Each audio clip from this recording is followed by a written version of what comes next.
Welcome to A Course in Miracles Workbook for Students, Lesson 109, I Rest in God. We ask for rest today and quietness unshaken by the world's appearances. We ask for peace and stillness in the midst of all the turmoil born of clashing dreams. We ask for safety and for happiness, although we seem to look on danger and on sorrow.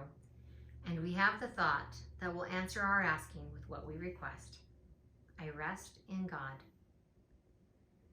This thought will bring to you the rest and quiet, peace and stillness, and the safety and the happiness you seek. I rest in God. This thought has power to wake the sleeping truth in you, whose vision sees beyond appearances to that same truth in everyone and everything there is. Here is the end of suffering for all the world, and everyone who ever came and yet will come to linger for a while. Here is the thought in which the Son of God is born again to recognize himself. I rest in God.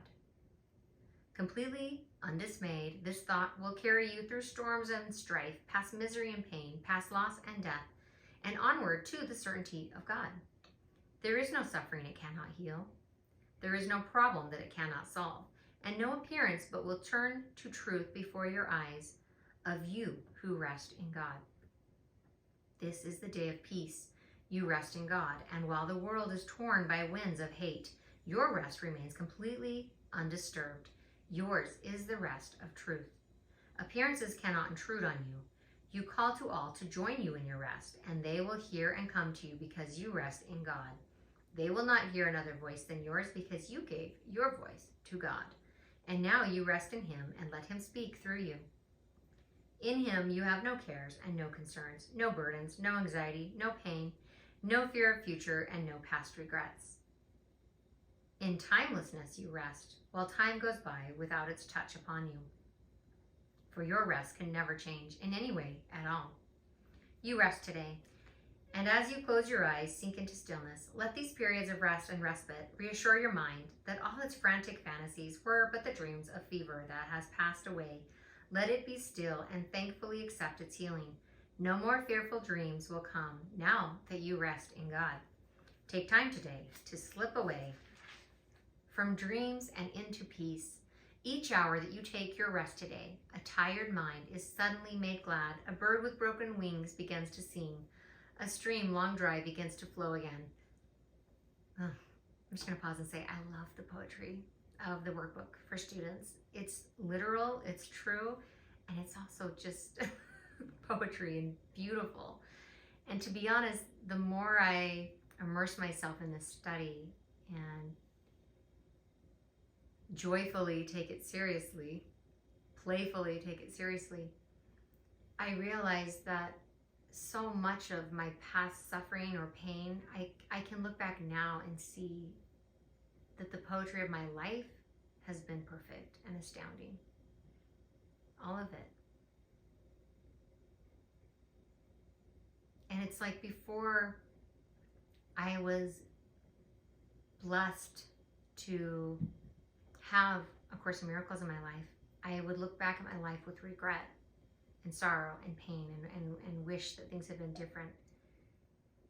And as I look back through the lens of love, as I look back knowing God's peace and joy, I'm able to see how beautiful and perfect and whole and complete I am. And all those nightmares, or as the Course says here, those dreams of fever have passed away. The world is born again each time you rest, and hourly remember that you came to bring the peace of God into the world, that it might take its rest along with you. With each 5 minutes that you rest today, the world is nearer waking, and the time when rest will be the only thing there is comes closer to all worn and tired minds, too weary now to go their way alone. And they will hear the bird begin to sing and see the stream begin to flow again, with hope reborn and energy restored to walk with lightened steps along the road that suddenly seems easy as they go. I'm going to pause here and share a story. A very literal illustration or example of this principle.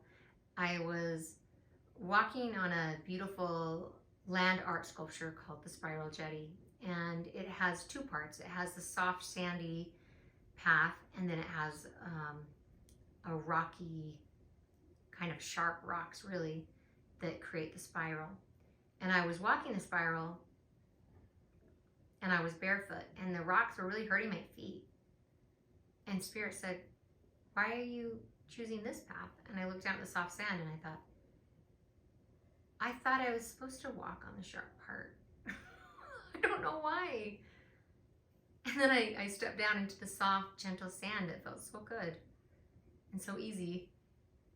And for me, it was this metaphor of like, okay, this is just a silly little example, but where in my life am I doing this? Where in my life am I taking the hard path because I think I'm supposed to? In reality, when there's this soft, gentle sand next to me. You rest within the peace of God today and call upon your brothers from your rest to draw them to their rest along with you. You will be faithful to your trust today, forgetting no one, bringing everyone into the boundless circle of your peace. The holy sanctuary where you rest. Open the temple doors and let them come from far across the world and near as well. Your distant brothers and your closest friends, bid them all enter here and rest with you. You rest within the peace of God today, quiet and unafraid.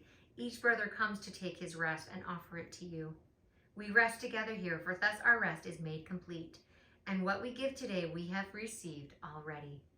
Time is not the guardian of what we give today. We give to those unborn and those passed by, to every thought of God, and to the mind in which these thoughts were born and where they rest. And we remind them of their resting place each time we tell ourselves, I rest in God. Peace is not something that you have less of when you share it. It's something that exponentially increases. Joy is not something that you have less of when you share it. It exponentially increases. The gifts of God are never something we have to be afraid to share. We're encouraged to. And you are God's gift. You are peace and love. You have so much wisdom and brilliance and love to share. And I'm so grateful that you're here. Thank you. I'll see you tomorrow for lesson 110.